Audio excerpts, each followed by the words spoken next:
Mr. Lalit Modi, welcome on Figuring Out. Lalit Modi has been banned for life. You think one politician ruined your BCCI stint? One political party. I get a call from President. I will have you raided by ED tomorrow. You'll be taking my income tax and we will jail you. I said, you. And I banged the phone down. You're a fugitive. I really don't care what people think. Did you face any death threats? I got death threats many times from Dawood Ibrahim. How did IPL happen? I tell the team, anybody who hits 6 sixes, I'll give you a Porsche out of my pocket. And one fine day, Yuvraj Singh blast 6 sixes. And Yuvraj comes running to me and says, Lalit, where's my Porsche? I said, give me the bloody bat. That bat is downstairs. That 6 sixes, we knew IPL was won.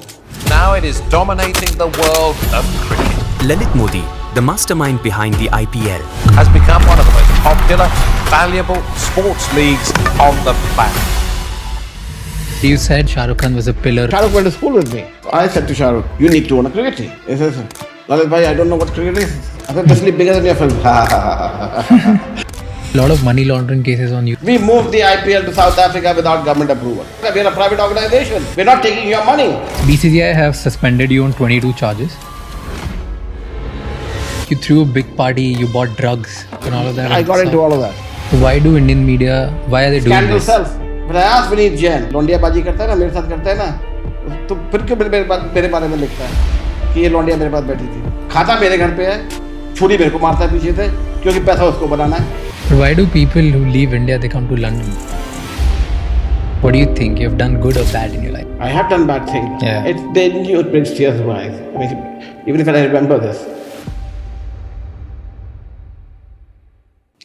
Our today's podcast is with Lalit Modi, the founder of IPL and ex-vice president of BCCI, the man who mixed entertainment and sports in India and is credited to build the second largest sports franchisee in the world and has impacted millions of lives. But in 2010, he had to run away from the country. And since then, he has been called as a fugitive and a fraudster. BCCI suspended Lalit Modi on 22 charges, including betting, money laundering, bid rigging, awarding contracts to his friends, and accepting kickbacks as bribes, and breaking FEMA laws worth 2.43 billion rupees, and using all the illegal money to buy corporate jets. But all of these are just news by different media publications. What's his side of the story? What's the reality? Where are all the proofs? Is he a fugitive? Is he a fraud? Or all of these are just allegations against him and he has become a scapegoat of politics? Or was it the mafia involved where his life was under question? All of these we have spoken about on today's podcast. We have talked about Indian politics, Indian cricket, Indian mafia, the birth of IPL, all from Lalit Modi's point of view. And we have also attached reports, newscards, FIRs against him, which all of you can see in the end. Watch this podcast to decide who is right and who's wrong. Our job on this podcast is only to ask difficult questions that would bring out the truth and perspective from all sides. I made sure that I ask all the hard-hitting questions which most people are scared to ask, because I believe our audience should get all the insights from all point of views. Also, this podcast is a little different than our other podcasts because this has been shot on 2 different days, because the podcast was so intense that it went on for 7 hours. Watch this podcast till the end.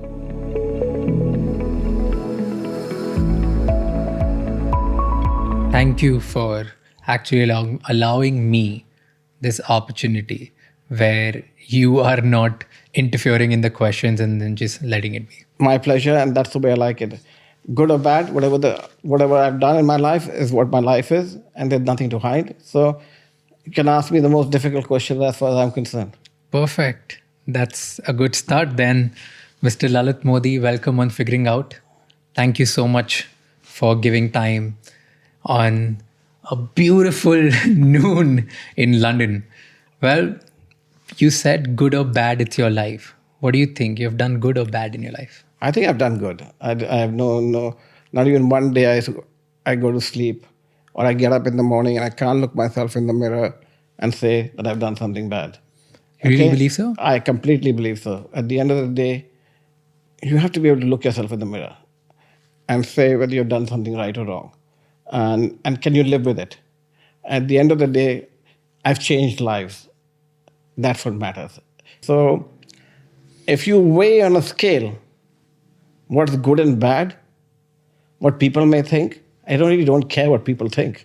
I care what I feel and what people ask me. So if I went on the judgment of a few media and social media platforms that may go against you because of vested interests or because they want to fuel or sell a story because it's hype or it's because that's or it's corruption or it's something scandalous because that's what sells, is not what it is in reality. Because what the common man sitting in his living room in a one-bedroom, not even house, one-bedroom living space with his children.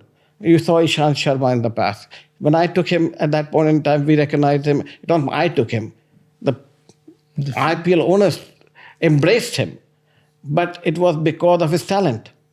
It was of his talent that railwayman's son, went in there, lived in one-room house. I remember very clearly because it had a big impact on me. He went on, his whole family was earning 2,000 rupees, and he goes on to earn $1.5 crore of rupees. It was a life-changing moment. It was a big moment. It was not a big moment for him. It was a big moment for many people in the country. They knew it was aspirational. Yeah. They knew it brings tears to my eyes. I mean, even if I remember this, because it was aspirational. It created hope. It created so much hope for people. And there were so many other incidents like that have happened. So, yes, I may have done things bad, but all of those, you forget about in life when you just remember one story.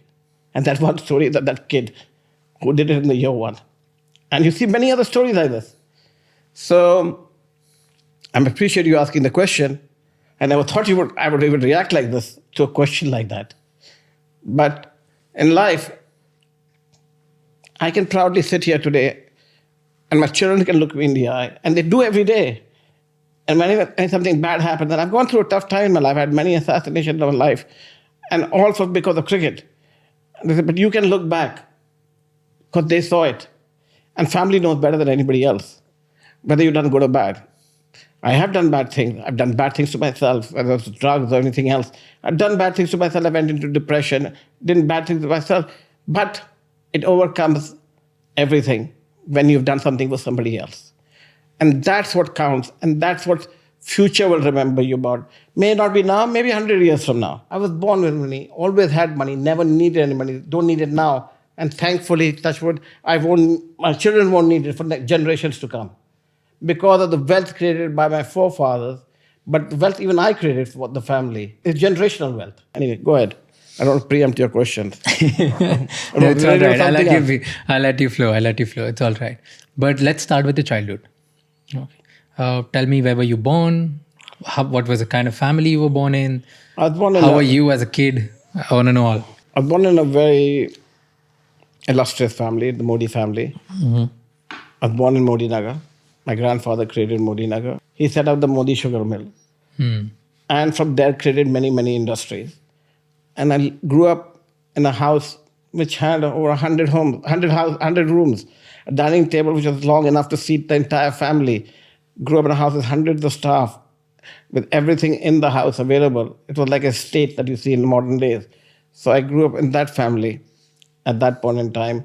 And my upbringing started there.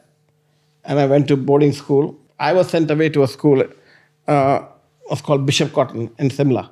Okay. At the age of 5, which is a very young age. I used to get bullied a lot in school. I came from a rich family, very rich family, probably the richest family in bullied as in what were you? They would take my tuck. I've got these tuck boxes, and I had my boxes of sweets and my biscuits and all that. And everybody would take it, and they would bully you for that. You know, and those were precious things that you had as a schoolboy. Everybody dressed in the same uniform. Everybody wore the same shirt. You went to the same school. And some people had tuck, some people didn't have tuck. Okay, so I would have my tuck. I would have an account in a place called Gendamal, Hemraj. I remember this very clearly, even at the age of 5, which was a grocery store, or all-purpose store on the mall in Shimla.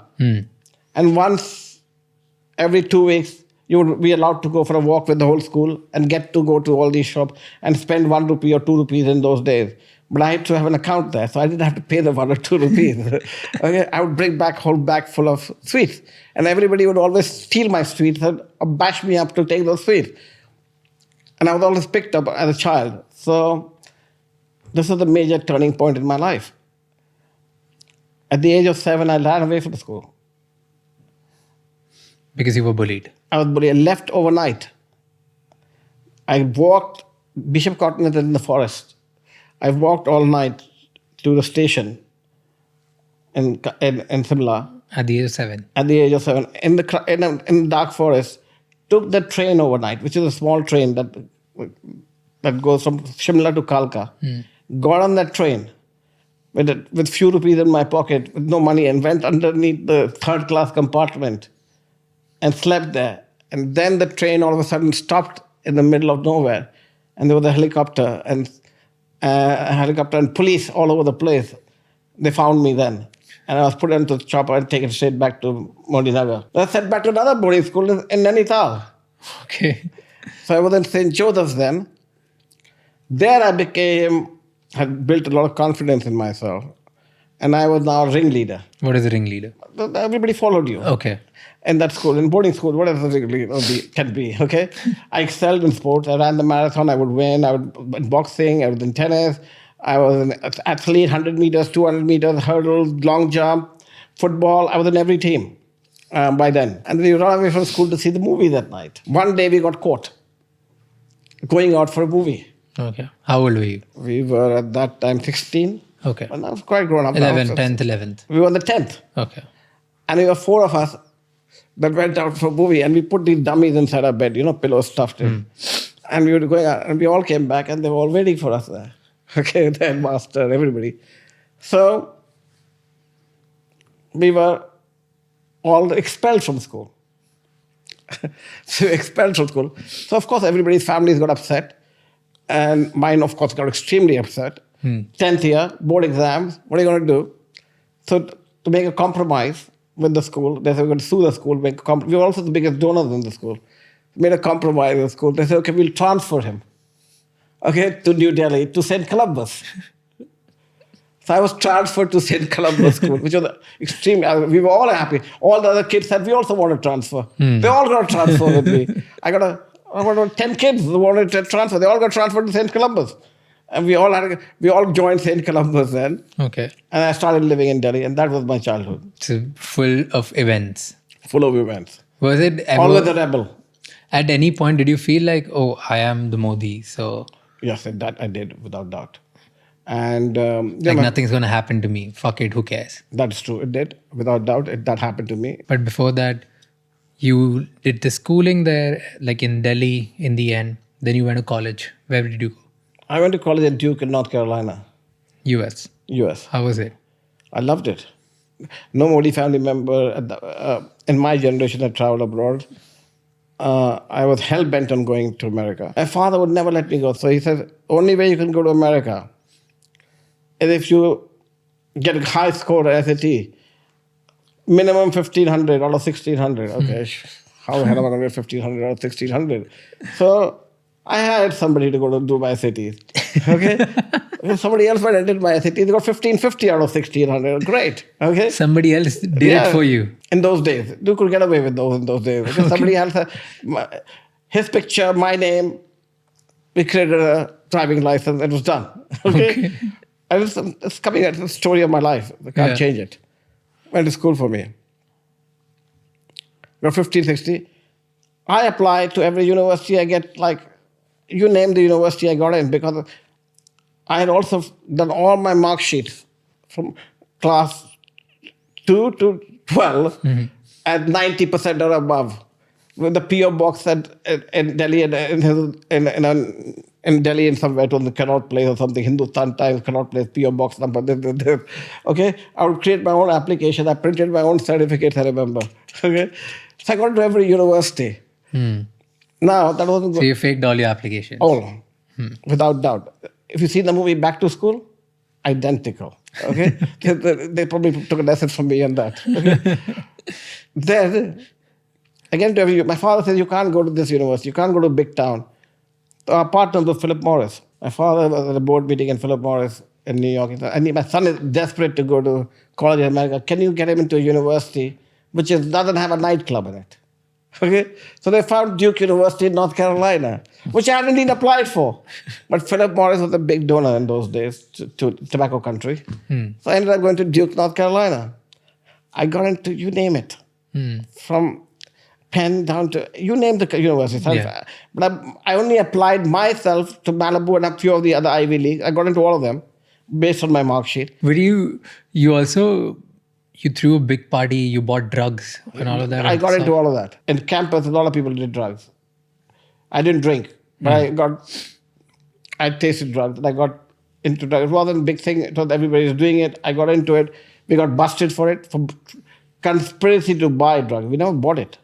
Meaning? What is it? In North Carolina, the crime to even consider to buy it in those days. Okay, even to think that you want to buy. Or you want to buy it. Okay. So we were going to buy it. We were going for spring break and saying, instead of buying a gram or two, let's just buy a whole lot of it. Like a half a kg, a kg of it. Kilogram of coke. Okay? So all the fraternity brothers made us hate a pie. The fraternity got banned from campus after that, after this incident happened. This is the actual story. Everybody has many stories. The actual story is there were three of us who decided, the whole fraternity, a lot of people pooled in money. We're going to Fort Lauderdale. It was a very rich fraternity. A lot of people in the fraternity were rich kids. Parents were very rich and they came from rich background. So they said, instead of buying a gram here, 2 grams there, and buying adulterated stuff, let's just buy it together. And then we are going to spring break. We'll enjoy it all, carve it all out and go. So everybody pulled in, collected 10 grand. So going to buy a key at those days at 10 grand. It was very cheap comparatively, right? Okay? And you buy it in those days at $15 a gram. It was $10 a gram. Not bad. Okay, so everybody pulled it. Okay, we went in. It was the Sheraton Duke Hotel, the Duke Sheraton Hotel, and next on Duke Forest. I remember we drive there. We walk into, we take a room. Somebody has set it up from another fraternity who said, "I know a guy who can supply it." All of a sudden, the door opened, bang, and there's a guy with a mask on his face, with a shotgun in his hand, and he said, "Give me your money." Okay? We all pissed in our pants, literally. He tied us up, put socks in our mouth, and left us sitting there, and took the money and flipped. So at 6 o'clock turn-down service, the maid comes down, she sees us all tied up. Okay? She frees us up, we ran the hell out of there, take a car and go back to the fraternity. It's a funny thing now, when you look it back, those days it's frightening. You tell all the kids, "Hey guys, we got robbed." I said, "I'm out of this, we got robbed. I don't really care about my share." But to a lot of kids, it was their recreational money for the holidays. They needed it back, or they needed to make somebody else pay for it. So somebody else who had done it, they pick him up, bring him to the fraternity house, and they beat him up. And that was assault. That's what they said. Not me. I could assault anybody for that sake of being the skinny little, guy. Assaulted him. And that guy was disappeared for 2 days in the fraternity house. He's drinking away beer and everything. He's telling stories. He has told the whole story now. How he got a brother of his in Atlanta to come and rob these rich kids. But his roommate found that this kid has been missing for a day. Informed the campus police. That kid is missing, and I think he must have done this. So it was this fraternity did it. Oh. So all of a sudden, the campus police is snooping around. I lived off campus by then. And it's a beautiful house with a cook, with a driver. And 8 other fraternity brothers living in the same house with a swimming pool in the Duke Forest. Friday evening, we're all leaving for Fort Lauderdale. Police from all around, helicopters in the air, come around, sweep, and they arrest us all. Okay, and we get charged for conspiracy to buy. Not any drugs, conspiracy to buy with an assault and all of whatever they put in. Anyway, when the court thing, it was just, we all were locked up on the Friday night, I was hungry, I needed pizza. So they got me pizza. I remember Domino's delivered there. Calls were made from around the world. There were a lot of powerful people involved. But by that time, it hit the news around the world. Rich fraternity kids. India became bigger with me. Mrs. Gandhi was prime minister in those days. George Bush was secretary of state, I remember those days. There was a whole lot of chaos all over the place. And that is what the incident was. And then they decided I moved to New York. How did you get out of it? There was nothing, there was no drugs. So it was conspiracy to buy. We were charged with it, but we were let off with community service in the morning. Oh, you were not like arrested for like 2 years or like... Are you mad? It was 24 hours. That's what it was. You were locked up for 24 hours in the county, in the court, not even in the jail, the county lock-up area before it went to a judge in the morning. By the morning, we all pleaded to, yes, we were planning to buy, but we didn't buy. So it's not a what do you call a main crime or something. You get slapped on the wrist, and that was a slap on the wrist. We had to do a few hours of community service, which we did. Oh, but the news, like when you read about it online. Because it was the first charge. That's all they read about it. They don't read the second charge. Like you print a headline, you don't read the retraction or what happened the next day. Okay? You just read the front page, the minute you're charged. But actually, what happened in the end... This was the story. That's actually the story. And the story completes online that Estee Lauder's founder helped you out to get out. No, nothing to do with Estee Lauder's founder. It was not me. Many people, very, very powerful people, much more powerful than the Modi family people that are involved in the fraternity. You had an eventful childhood and always surrounded with glamour and so controversies. And controversies. Very controversial. Controversies still even till now. Like I believe very strongly in when somebody slaps you on one cheek, either you can take it and look the other way, or you can react back. Simple as that. And if you have done nothing wrong, you react back. And so people say, let a politician slap you, just look the other way because he's a politician. Why? Why should he get the free break? Is my view. Simple as that. True. Is what I believe. So you were always enamored by glamour. I wasn't enamored as part of it. Shah Rukh went to school with me. We were school friends. So when I went to approach him for cricket, he said, Lalit, I have anything about it. I said, I just want you to be part of it. He was the number one pillar for the IPL. We'll come to that later. But he was the pillar for me, and I'll tell you reasons why later on. But I'm saying, so... You were when you talk about Lalit Modi, the movie star, I was in the business. I created entertainment business when there was no entertainment business. Whether Subhash Ghai or Yash Chopra or all of them, they all worked with me. In those days, they were the stars in those days. Look at who was the Subhash Ghai and all the big stars. We all were doing serials with them. I was chairman of the entertainment committee of India for entertainment. When I brought Disney to India, again, it was not a recognized industry of the government of India to allow for direct investment into the entertainment industry. So Disney was the first foreign direct investment that came into India in the entertainment sector. And that was through you. That was my joint venture with me. I bought ESPN into India when there was no pay TV in India. It was only free TV available in India. Star TV had come in, which were negotiating with me. Rupert Murdoch sat on the board of Philip Morris. When I went for a board meeting at Philip Morris, as an outsider, sitting outside the board meeting, waiting for my father to come on, who was a special invitee to the board meeting at that time, I met Rupert Murdoch. And he said, I want to enter India. Then I said, why don't we launch a sports channel? So I went to Disney, obviously. They're my partners. They owned something called ESPN.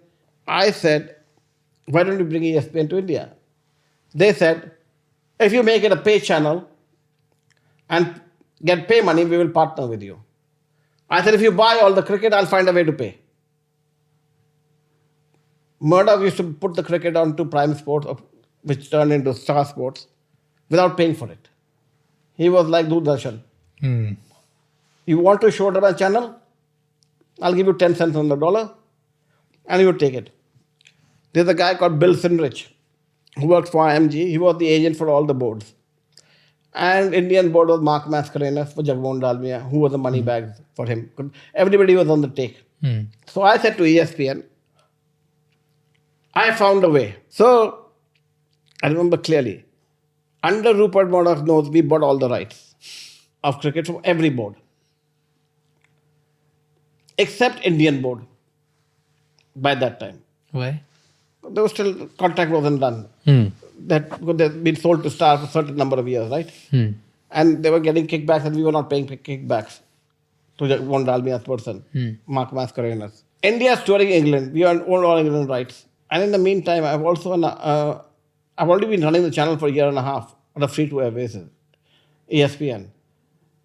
And at that point in time, I'm looking at content, and I know cricket is working for us. And then IPL was born, or cricket, I got into cricket only because, and only reason because, I made ESPN number one, and it hurt Rupert Murdoch. And Rupert Murdoch decided the only way to get back into India was to merge with ESPN India and take Lalit Modi out. So when he did that, Michael Eisner had already left Disney, my godfather. They decided, Rupert Murdoch convinced them that let's take him out and not pay him for it.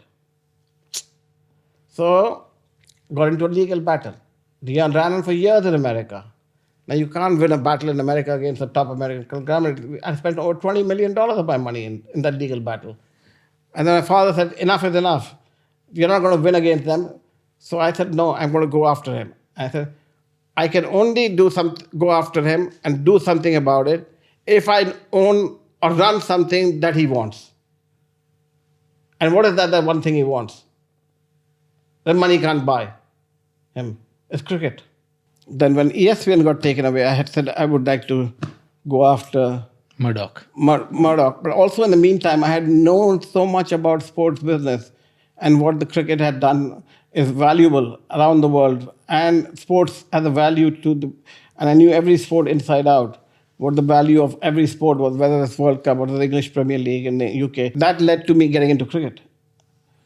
And understanding the market, understanding what viewership meant, what it meant to the brands, knew how the brands were hungry for exposure in India.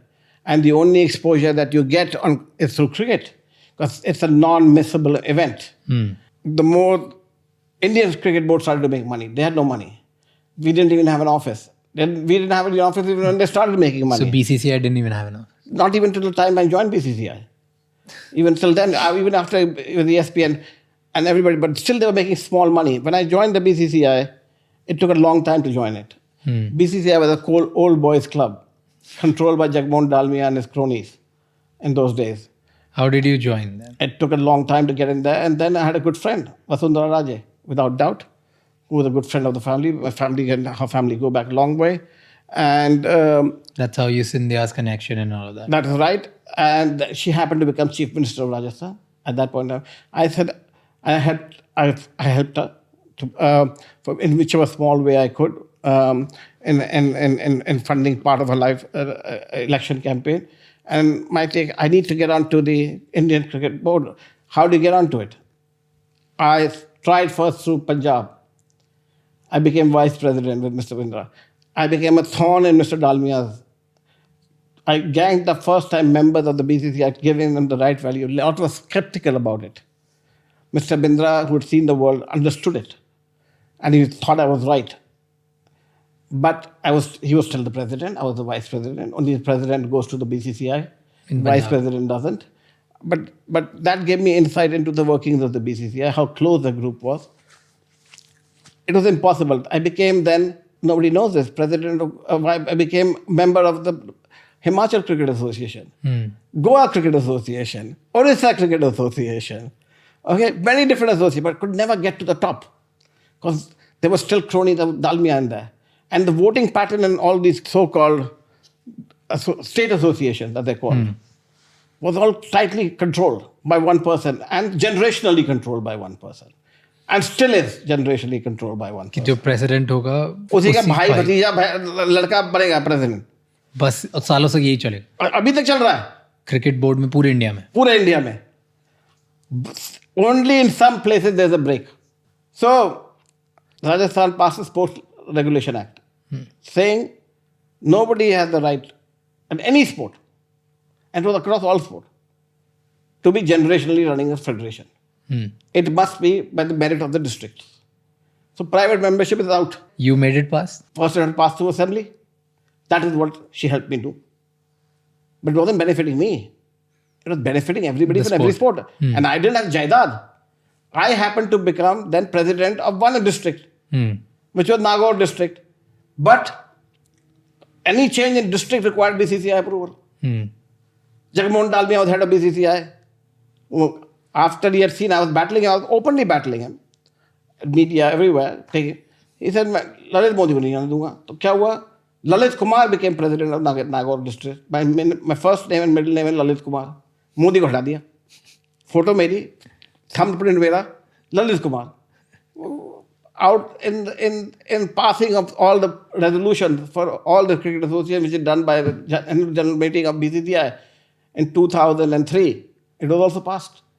किसी को पता ही नहीं चला. किसी को पता ही नहीं. Lalit Kumar became president of Nagaur cricket association. Lalit Modi band था तो आपने ललित कुमार बन के रजिस्टर करा दिया और किसी को that is my name. Register क्या करा दिया? मेरा ललित कुमार मोदी नाम है.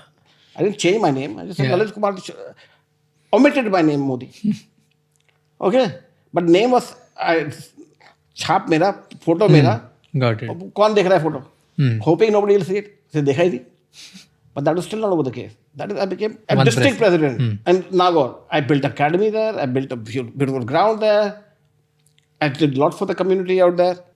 In the meantime, 2003, 2004, Vasundhara became president of chairman of the church, Chief Minister of Rajasthan. It was lucky she became.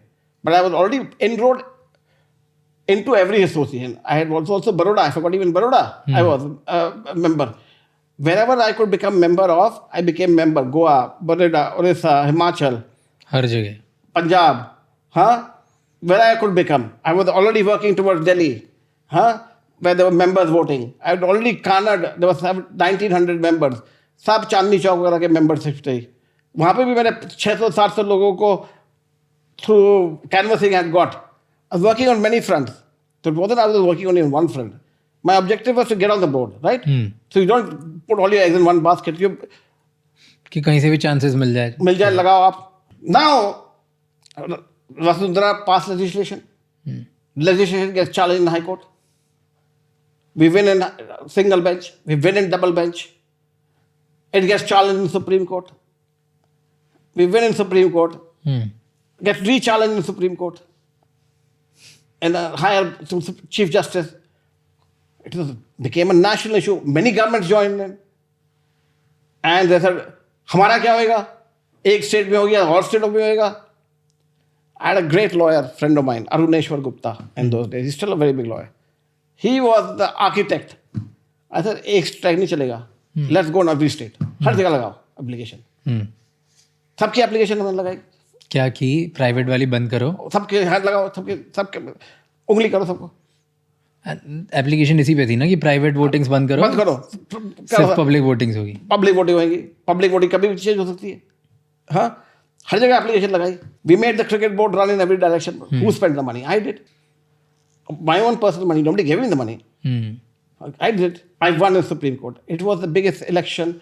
You would see there were 500 media people outside Supreme Court. My election happened. Then also, they again challenged. Supreme Court said what? We will decide the matter on merit later. We seal private vote. Voting should continue. Then what happened? They had all the money power also. Kidnapping of people takes place. You put them away in hotel, they can't come to vote. That is when पैसा बाजी चलो, सबको पैसा खिलाओ. Now these 32 districts, my only issue was, I will build a stadium in Rajasthan. I will get government to give us stadium and we will renovate. Cricket कभी खेली नहीं राजस्थान में. एक दिन में नहीं खेली इंटरनेशनल क्रिकेट. रणजी ट्रॉफी के लिए ग्राउंड नहीं है. आप क्रिकेट बोर्ड में हो, आप ट्रेजरर हो 20 साल से. क्या करा आपने क्रिकेट के लिए? कुछ नहीं किया. I gave a blueprint to the 32 members. I was part of it. And we won 31 out of 32 districts. Landslide. Without election, over 1 lakh people on the street on my election. Never happened in a cricket election. 1 lakh people on the street. Stadium. And I became president of Rajasthan Cricket Association. I have got a seat on the BCCI board now. Mr. Dalmia, only person talk, Mr. Dalmia, against Mr. Dalmia, me and Mr. Bindra, though. We started with 2. We said we got to remove him. I got removed at the state level. Now, how do you remove at national level? That is again 31 votes. Then I started put my blueprint about 2,000 crore versus 20 crore. Business plan out. 99% didn't believe it. Nobody believed it. So you said कि board अभी cricket board India का 20 करोड़ कमाता है, मैं 2,000 करोड़ कमा के दूंगा. सब पैसा खा रहे हैं. क्यों? मैं चला रहा हूँ ESPN, मुझे पता था ये रेट है हमारा, ये रेट देखो इतना बना रहे हैं. आप दे रहे हैं 10 करोड़ साल का, हम 10 करोड़ मैच का बनाते हैं. कौन खा रहा है सारा पैसा? कौन देगा फ्री में? आप बेकार में बेच रहे हैं. Sahara India was T-shirt sponsor. Indian board got nothing. Ex-cricketer of India, I won't name him, very famous cricketer of India, would sell the t-shirt himself. हम लॉर्ड में गए, वहाँ पे देखो क्रिकेट इंडियन टी-शर्ट बिक रही है. हाँ, पैसा कौन कमा रहा है? वेन्यू सब खा रहे हैं. मतलब जो स्पॉन्सरशिप इधर जैसे लिखा हुआ है एयर सहारा, वो तो सहारा के लिए 1 करोड़ रुपए देते थे साल का. सहारा 1 करोड़ रुपए देता था बोर्ड को. टी-शर्ट की तो वैल्यू है. अब आप जाते हो, टी-शर्ट खरीदते हो, कितने की आती है? 400 रुपये, 500 रुपये.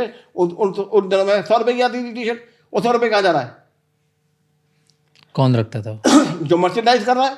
वो भी बोर्ड के पास कुछ नहीं आता था. Board close his eyes because mister Mascarenhas and mister Dalmiya was doing side deal on everything.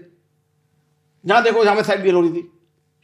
तो आई स्टार्टेड टू शो कितनी वैल्यू होगी. Full blueprint was made by me and mister Bindra. Of course mister Bindra was the guru. Trips was the main issue there. कौन जाएगा England trip पे, कौन जाएगा Australia trip में? Manager appointed by Dalmiya. If you look at the history and you go back, it's all web available. You will see जो खाता पीता था उनको मिलता था. और मैचेस एलोकेट किए जाते थे ऑन द बेसिस जो क्लोज है उनके. तो Rajasthan got no match. Now there were 5 regular test centers. Punjab was one of them, Delhi was one of them, Mumbai was one of them, Calcutta was one of them, Chennai was one of them. And the rest would go by rotation. Whenever there was a test series in India or a cricket series in India, test matches went to all of these places. And one day series would also go to all these places, but by rotation to all the others. Rajasthan return अभी तक नहीं आई, एक बार नहीं आई. And the state association head would make his money on allocation of matches. How? You sold panels. They'd undersell them. Ticket price दिखाते थे. That was the right of the association. I said everything should be computerized. Everything should be above board. एक match का I remember 50 lakh रुपए बनता था साल का. एक मैच के लिए. एक association. They were happy. I said, shouldn't be 5 crores, it should be 10 crores. A match. Everybody said, I'm mad. I said, there should be no free ticket. I said, allocation should be done, and I said, I will buy my own ticket. And the chief minister said she will buy her own ticket if allocated to Rajasthan. And I said, I'll make 20 crores. I made 30 on day one, on first match. I sold advertising which was sold for 50 lakhs for 18 crores. On one match. Ticket sales, which used to be 20 lakhs, 30 lakhs, 7 crores. Food sales, all added to 30 crores. Unheard of sum. Not even made by the national game. And I became the youngest vice president of the Indian Cricket Board at that point in time. We went on to have an office. Before the year was over. Year is over. I did a 300 crore deal with Sahara. For the front of the shirt. Highest sporting deal ever in the history. From 1 crore rupees a year to 3 crore rupees a day. I showed the value that they're getting on television for this day. Went on to sell 200 crores of Nike for just a bug and have a merchandising deal in place. Went on to cancel the Rupert Murdoch contract and scissor in a meeting with him, with Mr. Pawar, and terminating the agreement. And to the astonishment of Mr. Pawar in those days, it was on a Friday evening at 5 p.m. I called when Mr. Murdoch had come to do a meeting with Mr. Pawar, and I was there, and he was going to have a dinner with my father. And he had forgotten about that he had taken ESPN from me. And he said that, Lalit, I'll see your father tonight. I said, yes, you might not. He said, what happened? I said, your contract is terminated. Mr. Pawar looked at me and said, what? I said, sir, he's paying 40 crores. My minimum value I want for the board is $500 million. What? Everybody said what? I said, sir, it was breaking news already on television. It was breaking news on television at 5 p.m. Why 5 p.m.? Courts close at 5 p.m. Okay? I had the tender out at 6 p.m. Same day. Closing before the courts open on Monday morning, on Sunday morning. Already had a deal in place with Nimbus that you will do a minimum bid of minimum $500 million. Minimum. That was my minimum bid price. Okay? That Nimbus had got a channel in those days. I will launch a new channel if I win it. It wasn't into my pocket. I could have done a deal with somebody else. Subhash Chandra also wanted to bid. Rupert Murdoch said, nobody will bid. I said, yes, nobody. And he stormed out, I'll sue you. I said, yes, you will sue us. We probably terminated you for wrong reasons. Good luck in court. 10 years, you might win a penalty from us. By the time you'll be bankrupt, and as far as India is concerned. Okay? We went on to make history. We had started the regulation, the way of operation was through a press conference. All bids were open in front of everybody. All bids were submitted in front of everybody. Everything was regularized. We went on to build cricket centers in the years to come, which is now the hub of cricket in India, on a blueprint that Mr. Pawar laid out with a new team. Of course, I was very much part of running it. We went historical amount of revenues in there. And that led to what happened with the IPL. But this tenure from 2005 to 2008, 2007. 2 years. Yeah. This is where you went from $67 million to $1 billion in revenue Yes. in just 2 years. And the same product, not repackaged, just repackaging the marketing. That is it. Now, Why were you so confident that you'll be able to sell it at this I price? knew the value of it. Because you were in the business. I was in the business of it. So I knew the value of it. I knew the business could take it. And it was just money being made by Murdoch or anybody else. I said the board should make the money. I knew where the money lay. And you didn't make anything in this? I cut everybody's hands. But you didn't take any, maybe like a kickback or stuff? Well, if I did, I would get the board would not make that money. Everybody we made money off went bankrupt. Everybody, including members. They went bankrupt. In that business. Because we took every penny out of it. They would say, no, Lalit Modi took. They went after all the board for making them bankrupt. Subhash Chandra went bankrupt also with the international these sports. If Lalit Modi had taken money, they'd go after me, no? They went after, but we took every money for the board. People have very short memories, but when they lose money, they have very long memories. Okay? Nobody wants, so if Lalit Modi had taken a penny, that's what Dalmia did. And my tenders were submitted in front of the press. Live feed. Open in front of the press. Live feed. So tenders were advertised. Anybody could bid. You submitted and opened in front of you. Envelopes are not touched. That was the order of the day. Press conferences are followed by press releases. Written right on the spot. And published on the spot. Before people left the media room.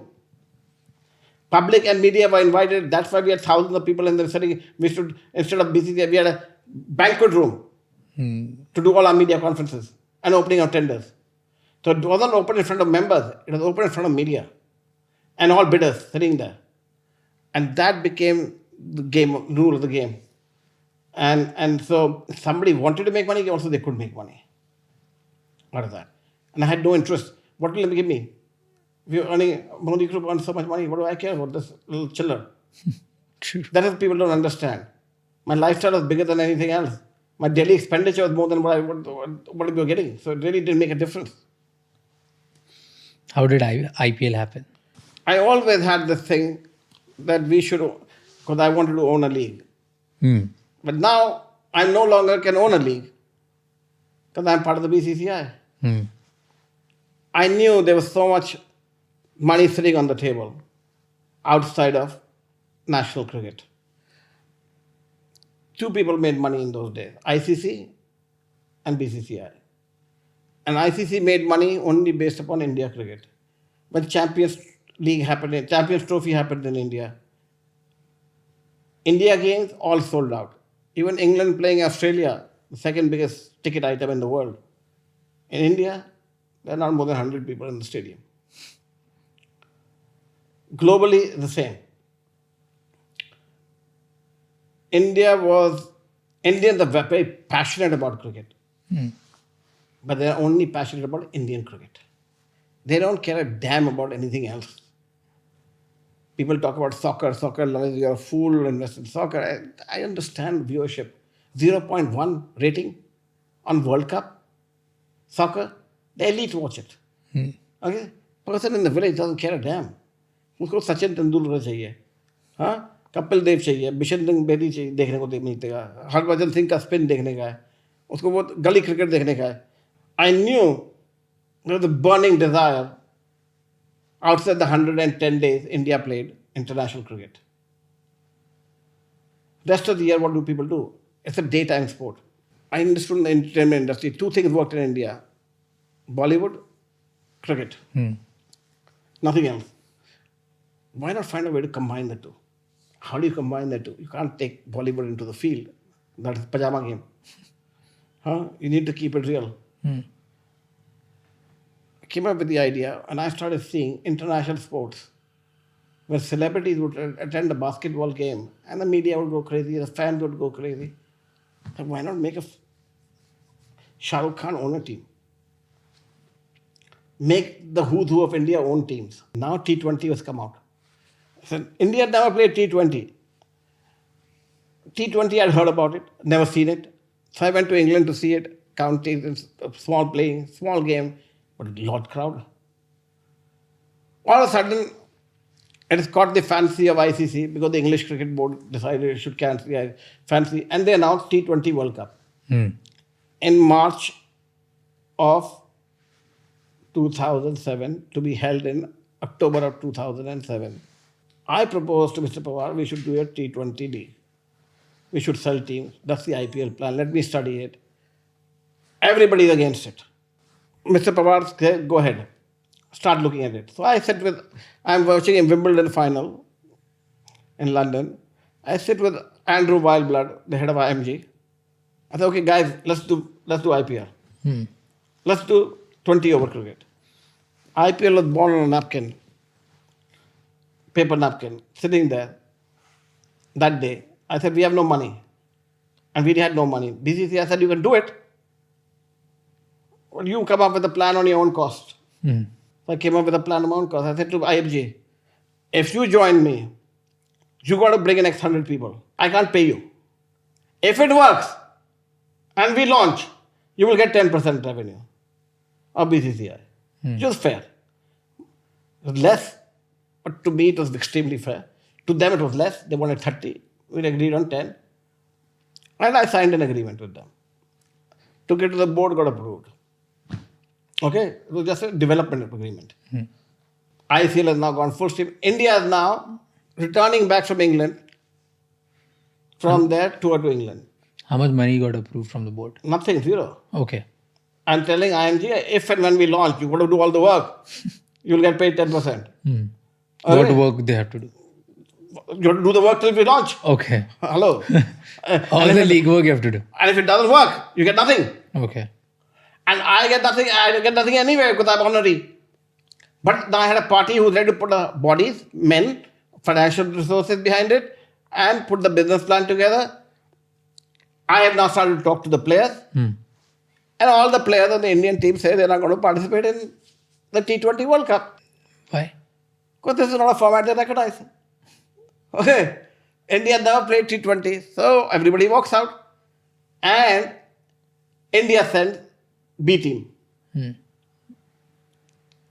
Led by that time junior Mahendra Singh Dhoni to South Africa. So anyway, we officially announced IPL in a press conference at the Delhi Taj Palace on the 13th of October 2007.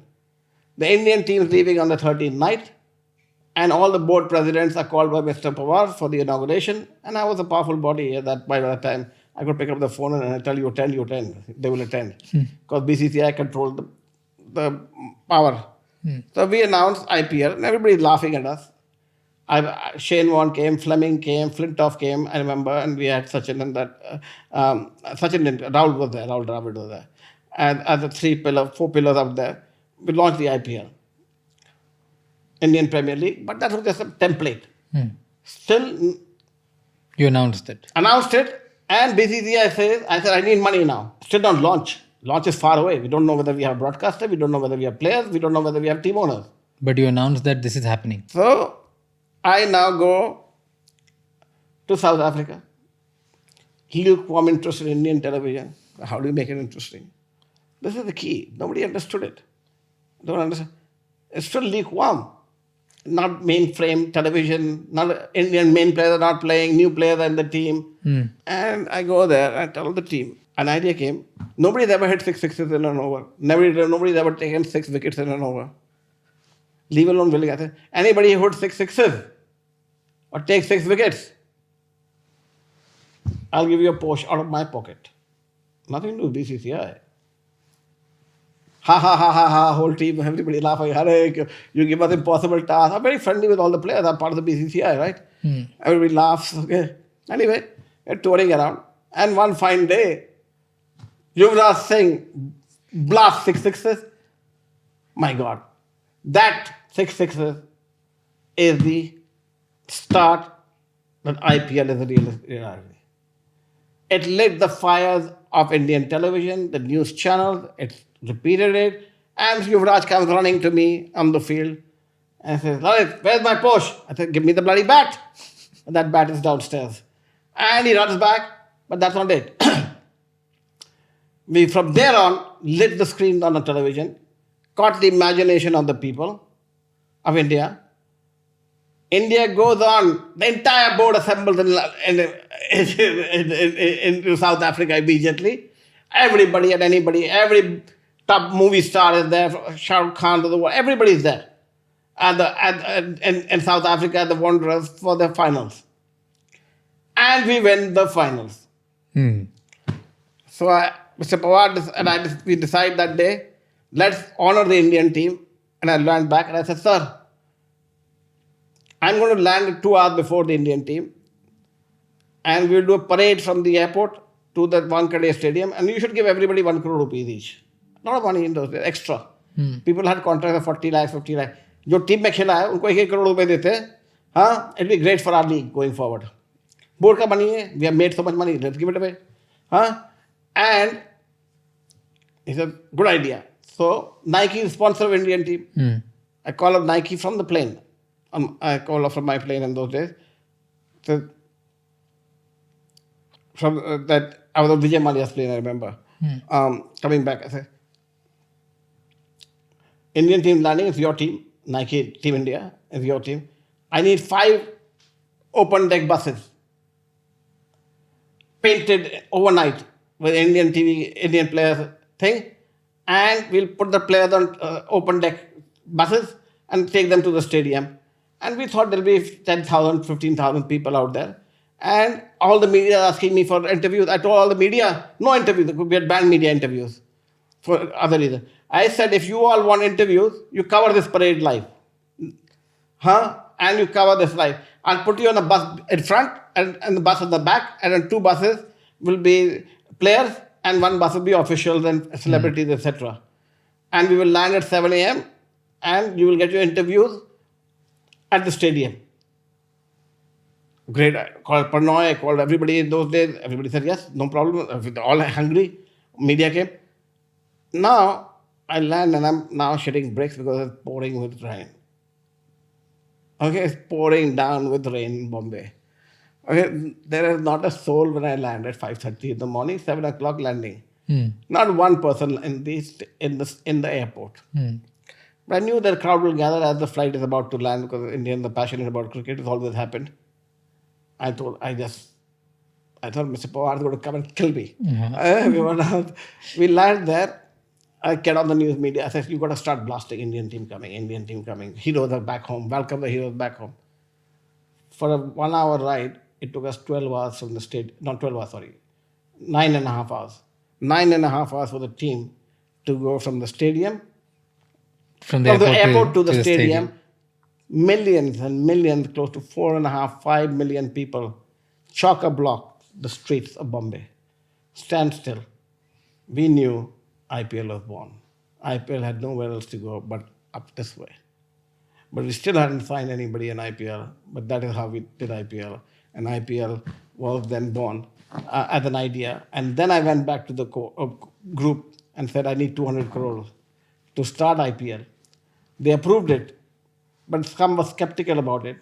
So I did not encash even $1 of the 200 approval I took to launch the IPL. We started IPL without a single rupee. I signed on players against the backdrop of ICL signing on with their league. Brian Lara didn't take my offer. I made four different verticals: 100,000, What was the 200,000, 300,000, 400,000 minimum.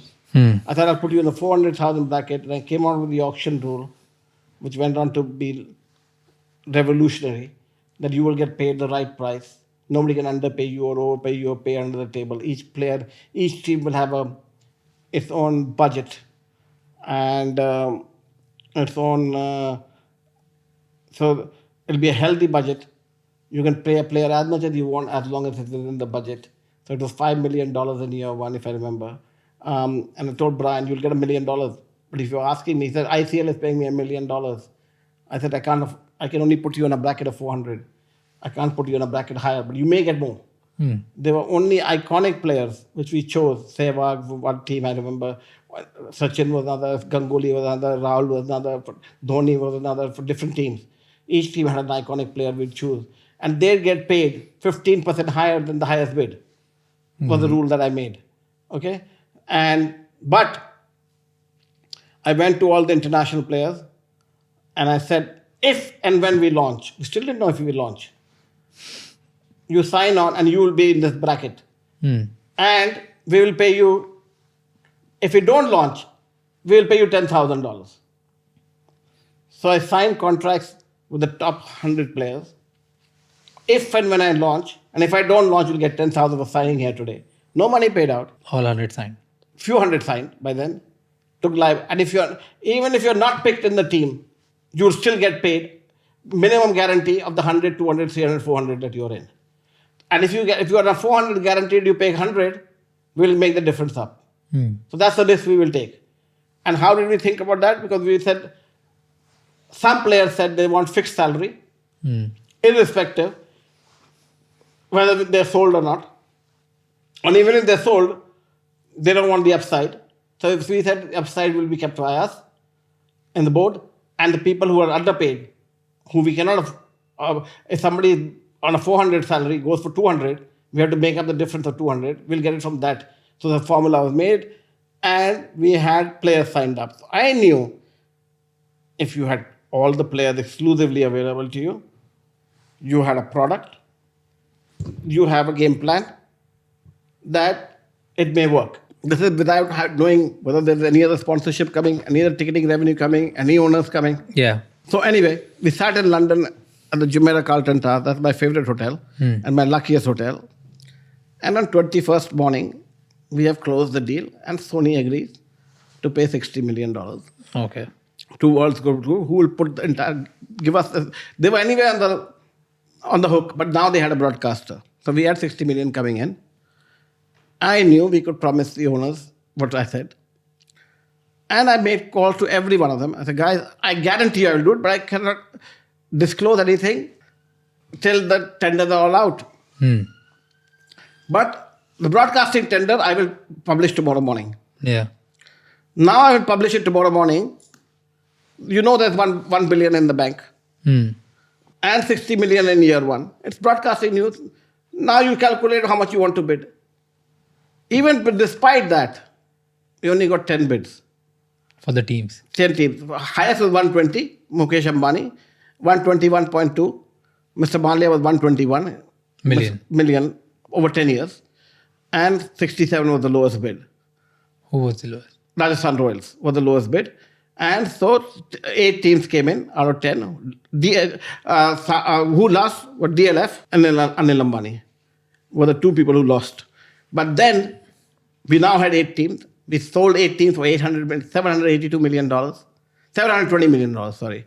$722 million, I sold 8 teams. I had $1 billion contract in place. I already made $2 billion without bowling the first ball. And 50% at year one payment in advance in the bank. So, 26th of January, Republic Day, Indian Cricket Board had $100 million in the bank with cash in the bank without taking a dollar in, paying a dollar out. But before that, tell me about teams. You said... We sold the teams. 8 teams are sold. Now, but you said in the beginning of our conversation that Shah Rukh Khan was a pillar of conversation. Because that is going to come. That is, Shah Rukh was a pillar because I knew Bollywood that's to do with viewership. It's got nothing to do with this. Shah Rukh was pivotal to me to bid for a team. So he bid for a team. And he said, मुझे कुछ पता तो है नहीं मैं bid करता हूँ. I said, आप तो bid तो करिए. Every person who's bidding can bid for all teams. His main attraction was bidding for Ahmedabad or Mumbai. Ahmedabad कौन सी team थी? उस time नहीं हुई लगी. It is based upon the top 8. He put a lower number for Ahmedabad.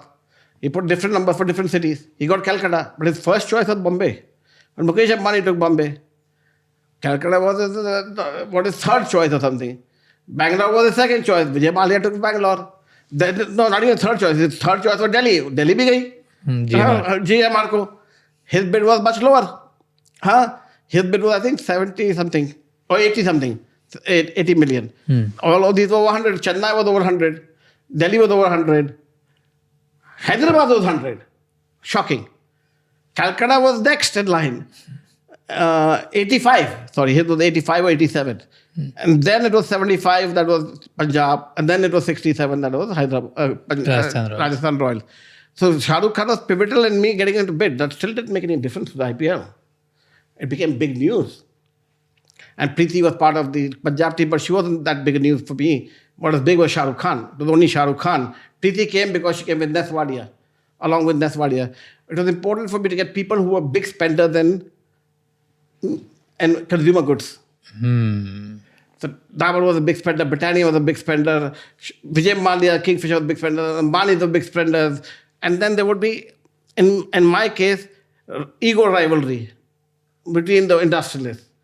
And to me, Shah Rukh was going to be able to bring the women and children into the game. None of them were important for women and children. Same players are playing IPL. So women and children was extremely important for IPL to click in terms of viewership. That's why the music, that's why the girls, the youngsters coming in, that's why the cheerleaders were there. Good music, festival coming to town, a lot of activity around it, a lot of hoopla around it. That will only show when the game is played. So now I said, first match is an important match. As far as I'm concerned. To make it work, it has to be Shah Rukh Khan versus Vijay Mallya. Two major glamorous people who they are full of life, they live life king size. As Vijay Mallya is concerned with his parties and everything else, he will do an amazing party for us, not at our cost. First match. And Shah Rukh Khan will bring all his friends and all the stars into the stadium. I need that. We haven't sold second day tickets. We only sold day one tickets. I said, to get people into the stadium, I need Shah Rukh Khan. So we got people into the stadium. I didn't see the first game. I could not watch the first game. I was in the locker room sweating till Brendan McCullum comes and hits the 158. It's game over. It is game over right there and then. I dedicated the IPL to Brendan McCullum. Shah Rukh could get the people in. He keeps the people in today. He is what he is. If it wasn't Shah Rukh Khan, Brendan McCullum, who hit the 158 on day one and lit up the Indian TV screen, it would be another matter altogether. In year one, we had to beg or pay celebrities to attend our game. And year two, they came on their own. And year three, they want us to invite them to the game. Simple as that, okay? Because it became, everybody wanted to be part of the game. Yeah. Okay? In year one, if you see all teams, after they saw Shah Rukh Khan, somebody took Deepika as the brand ambassador, somebody took somebody else as the brand ambassador, somebody took Akshay the brand ambassador. Rightly so, but the film stars brought a lot to the game. And they do. India is quite very hungry for celebrities. Did especially- anyone call you, be like, hey, even I want a team? Everybody did. Not one. Everybody did. Every celebrity. Everybody wanted it. Everybody on the planet wanted it. Everybody still wants it. Okay, the price just goes higher and higher and higher and higher. Did you face any death threats, any extortion calls? Many. Dawood was after me at the front page of every newspaper in year 2. And Because they South- want a team. Not because they wanted a team, because they were fixing the matches, and I had a zero policy of fixing matches. I didn't allow. So for me, anti-corruption was a very big part of my thing, and I thought the integrity of the game was extremely important. I accused ICL of match fixing, and I got into a lot of trouble legally in England with Chris Gaines taking me to court and actually winning against me on hearsay, saying it's hearsay. And actually, it was later found out that he had lied to the judges, and the verdict got overturned, and I was right. So I got death threats many times from Dawood Ibrahim, and he did try to take shots at me and tried to do it in many places, which is all available on the web. So आपने बताया नहीं कि शाहरुख खान को convince कैसे किया आपने team खरीदने के लिए? Because you said कि उनका खरीदना बहुत ज़रूरी था, because you wanted him to buy a team so that stadiums can be filled. Not only stadiums can be filled, women and children will come into the game. So I said to Shah Rukh, you need to own a cricket team. He says, Lalit bhai, I don't know what cricket is. You know me, he had a football with him, I remember that day. And he and Aryan were kicking football, and they were putting football on, kicking it up, putting it on the head, putting it on the shoulder. I said, that's amazing, okay. Can we just concentrate on cricket? He said, I don't know anything about cricket. If you tell me you're investing, I trust you. I will invest. But you have to hold my hand and show us how to do it. And I said, that's good. If that's the case, will you definitely attend? I said, yes. I said, you have to be present everywhere. Thought about a minute. You know, I have my film commitment. I said, this will be bigger than your film. Started laughing. I said, this will be bigger than anything. If you say so, in a joking manner, trying to contain his laughter. And then I'm really dreaming big. And I'm saying we need to hit it day one. I'm going to do auction. Nobody understood the auction system. What do we got to do? I said, you got to come to first and foremost to the bidding process, where you're going to bid for a team. Hopefully you bid high enough. I will guide you on the way, but I don't know what there are many. I don't know how many bidders there would be in those days also, at that point in time. This was in December 2007, before the tenders even went out.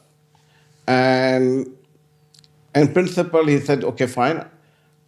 I will come in," and that was it. Similarly, I had to do it with all other owners. But KKR, didn't you give it to one of your close friends, Jay Mehta, right? No, Jay Mehta Jay and Juhi are very close to Shah Rukh. They're all part of the.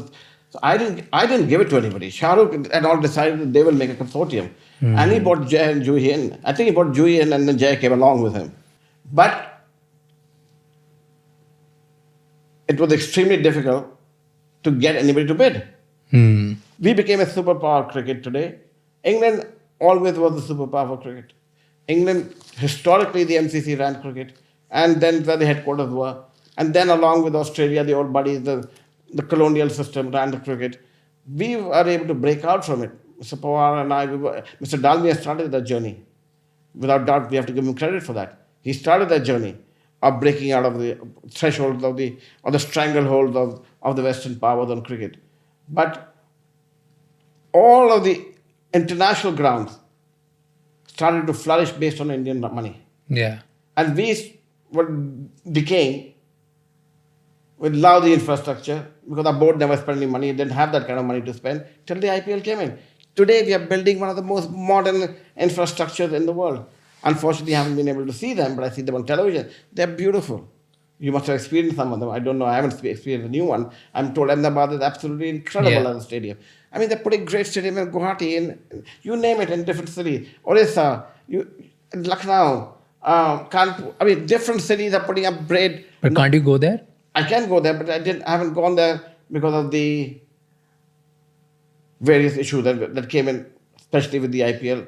And after season 1 was over. Can you come back to country now?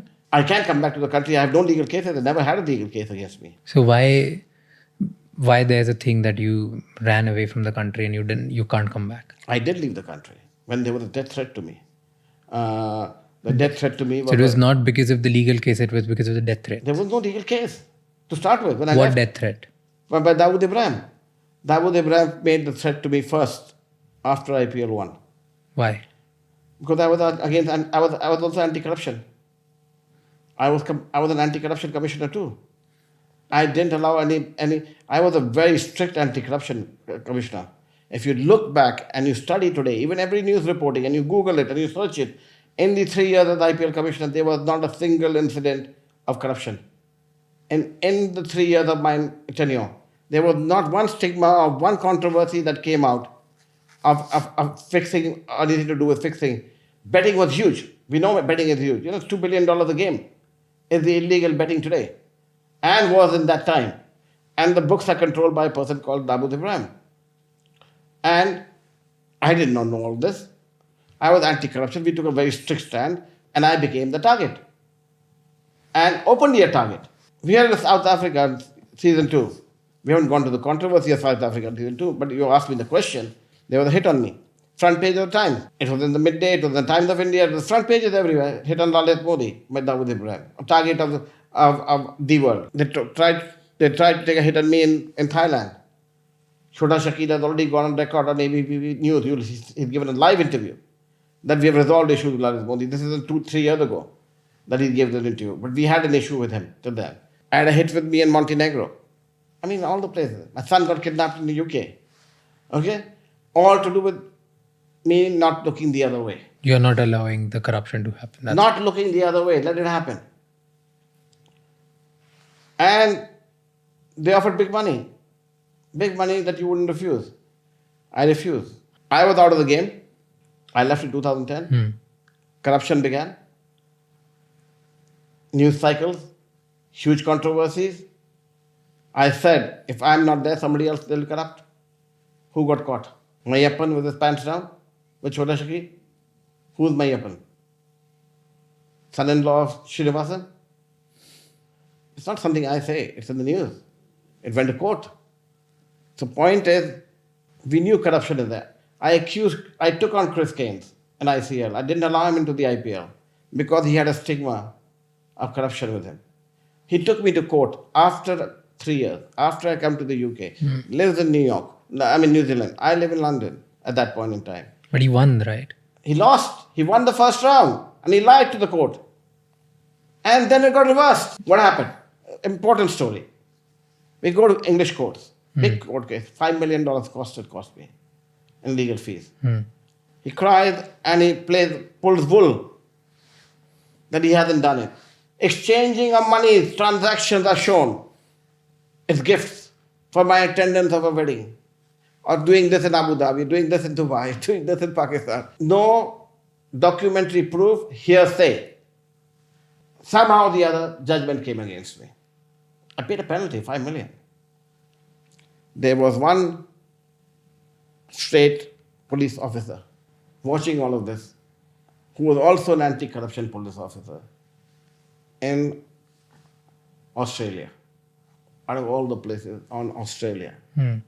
Monitoring this, sees this happening, takes his own initiative. Harvard Beer is his name, I remember. Takes his own initiative to contact us and say, he is a crook. We have evidence on him. We can't help you right now. You have to live with this stigma. We will prosecute him. And they did prosecute him. And they found that he was crooked in Australian courts.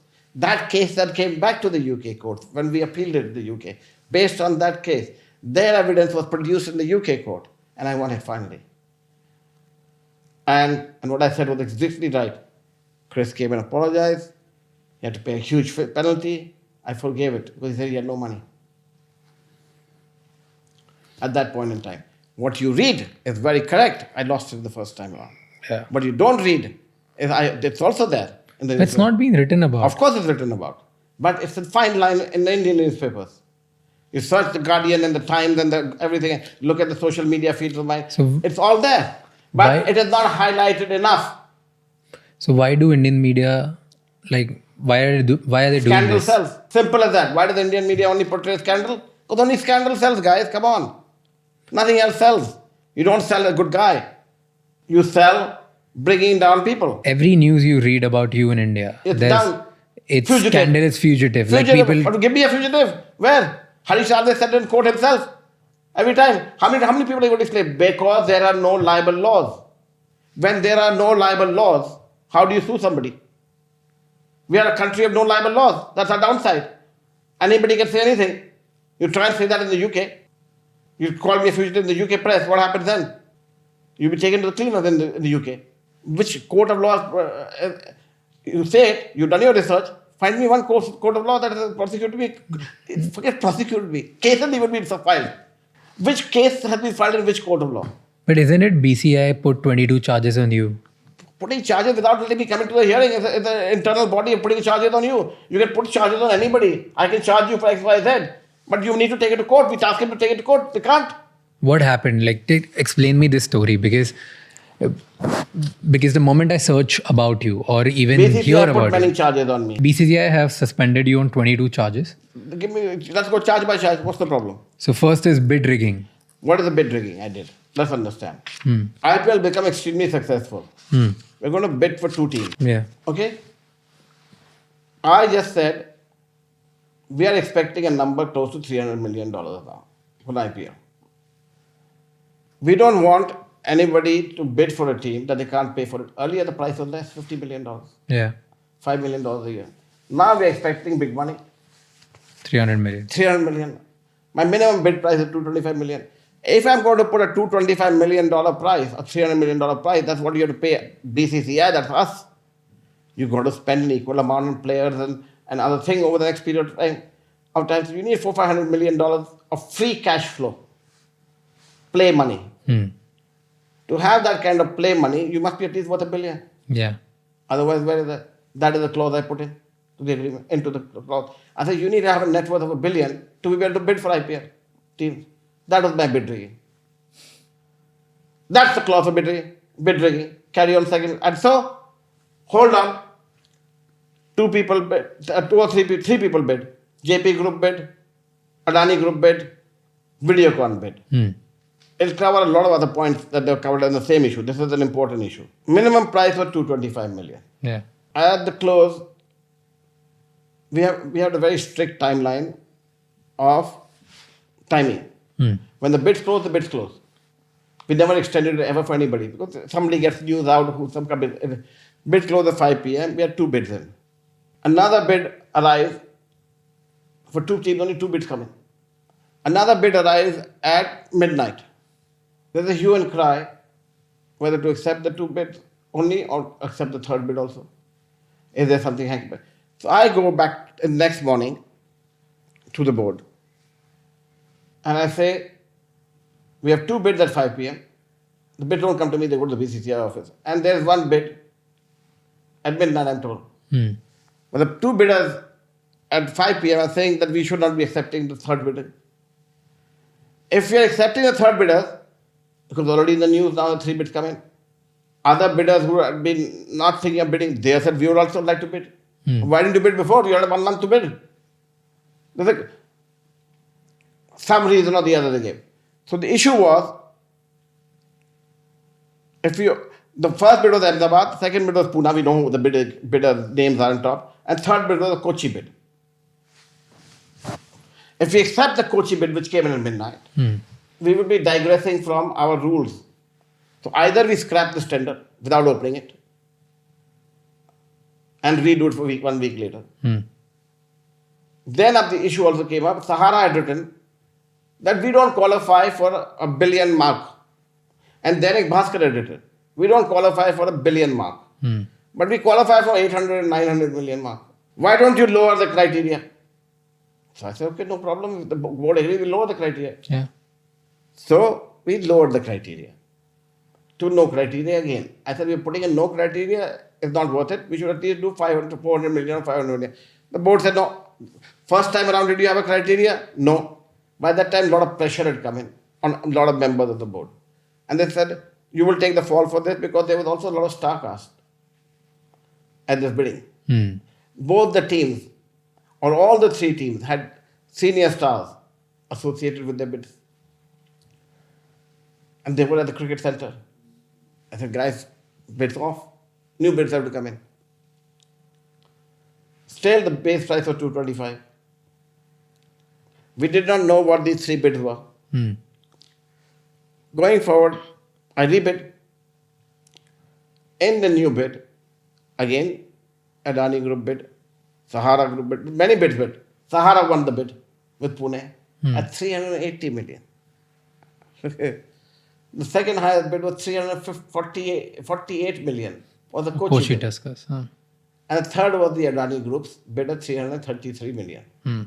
Rest we forget about because they were lower. There were three bids only that came in. Fine. Sahara bid, I immediately signed. I look at the paperwork, I immediately sign it. They have the net worth, they do it. I look at the Kochi bid. And this revolves into 20 other questions of yours that you likely asked. Shashi Tharoor, etc. Everything will all come out of here now. Bid rigging, match fix, this, arm twisting, all the BCCI charges are all related to this particular issue. I look at the Kochi bid.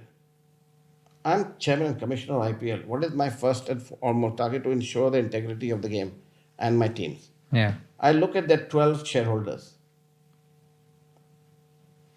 of the Kochi franchise.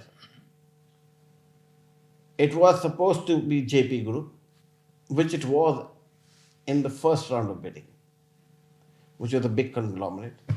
All of a sudden, 1 week later, it's something totally different.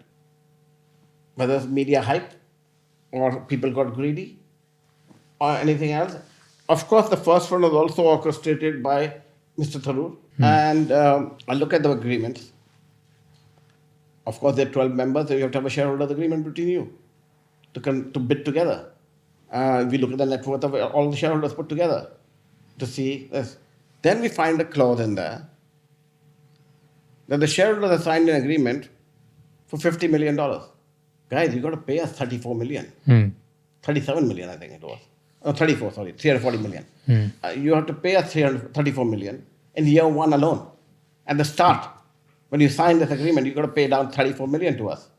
Okay? You got an auction coming up, which was by that time already 7 million.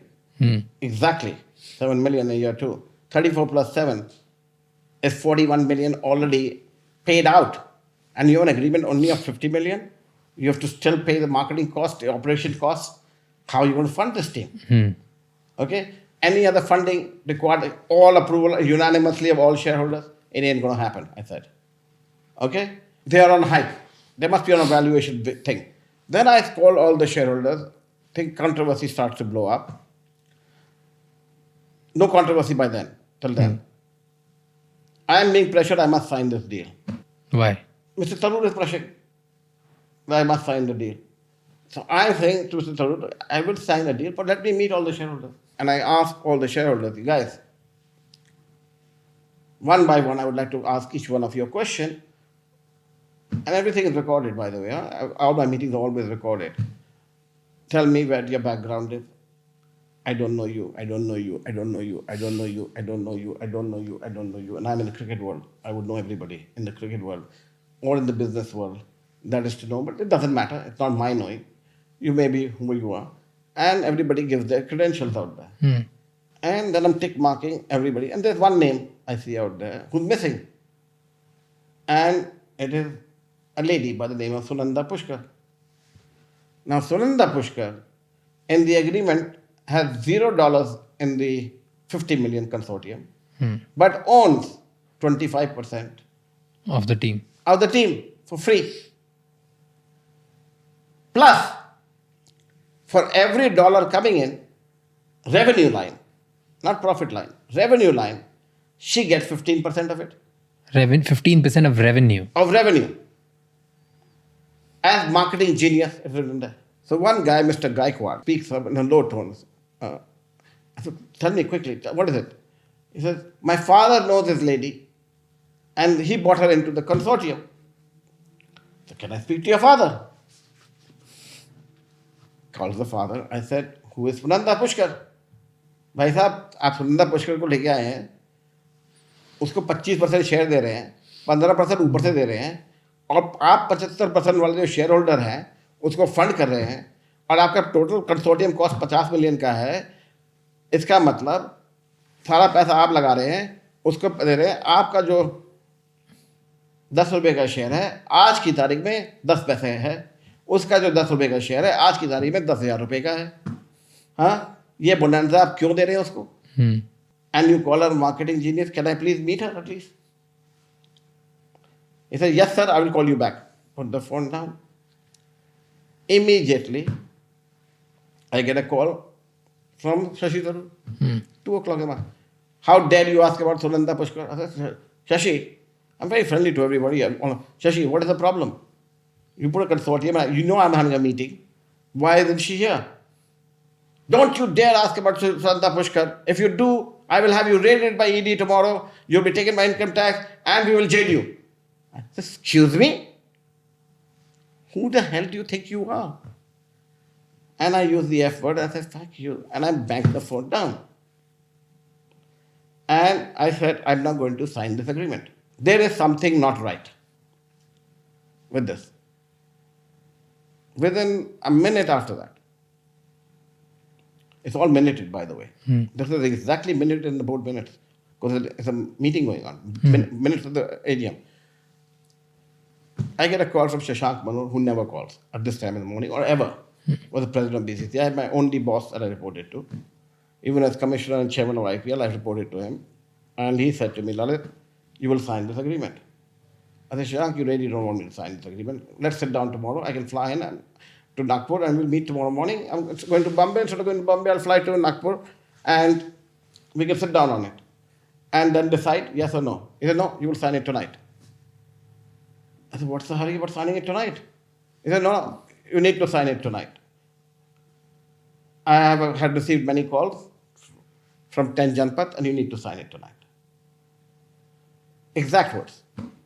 I said, I don't care who 10 Janpat is or who anybody is. I am not going to sign this agreement tonight. If you don't, I will fire you on the spot. I said, that's fine. He didn't say I will fire you. He said, you run against me or something. I said, that if you're forcing me to sign it, then I will sign it under force. And I will minute it on the agreement itself, that under duress and under force, and I have directed by the president of BCCI, I am signing this agreement. And not on my own accord. And I signed the agreement. I'm done, put her under the bridge as far as I'm concerned, and we go to bed. I get up in the morning. Every newspaper, front page, Sunanda Pushkar getting married to Shashi Tharoor. I had no idea. Zero idea that was the case. Now, all the pieces start to fall in place. And I said, this is not going to happen on Monday my watch. It ain't going to happen. And I'm on the plane. I just tweeted, taking off. Who is the hell is this Sunanda Pushkar?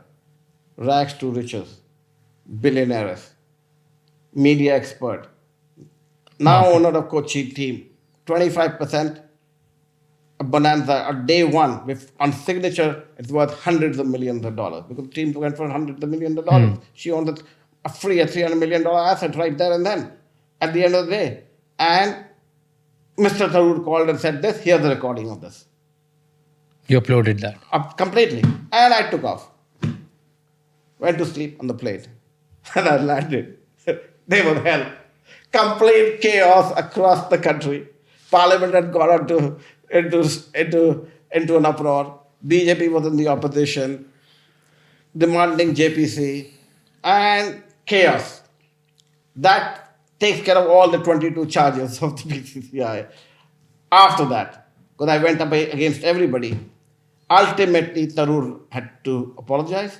First he said no in Parliament, then he said yes, it was him, and then he had to admit everything, because everything was on recording, and he had to resign.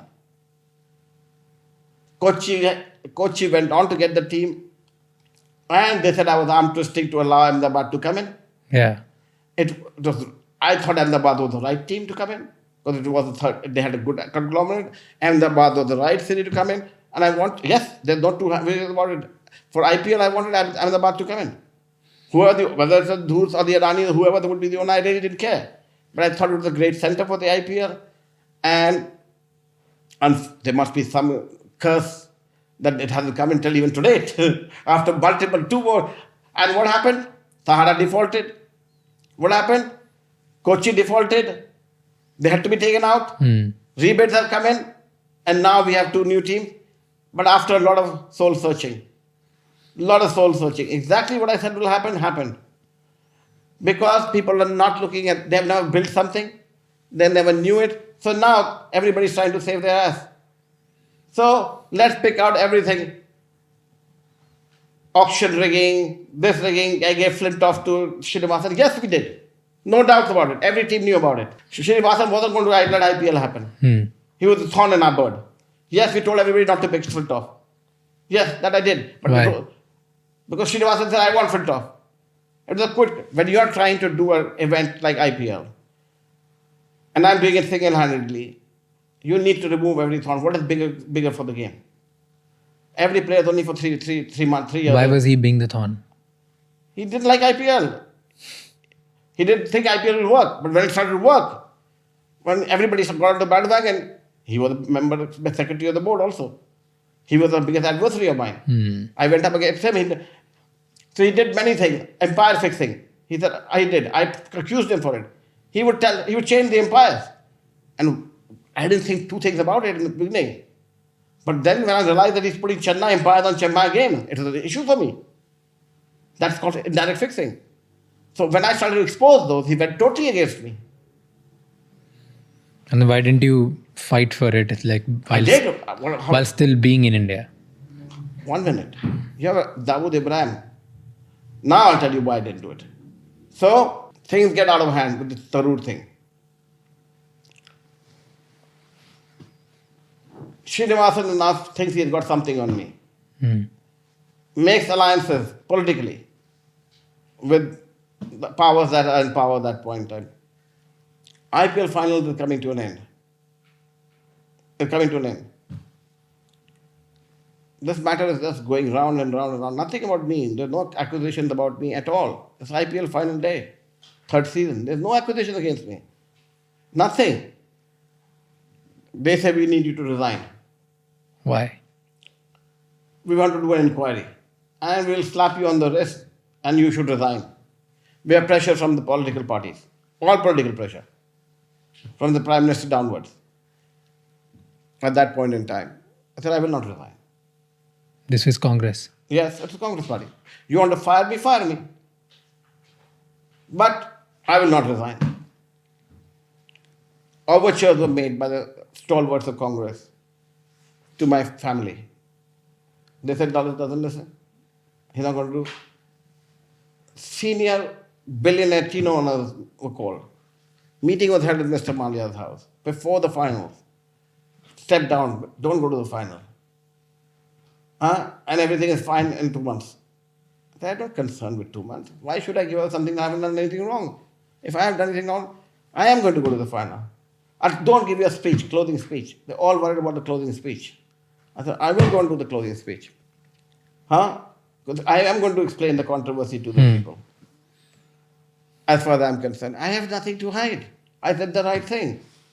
What did I do wrong? I exposed Sunanda Pushkar. What is I doing wrong? She won. She got the team fine. At the end of the day, Tarun has been exposed. He's out. Okay?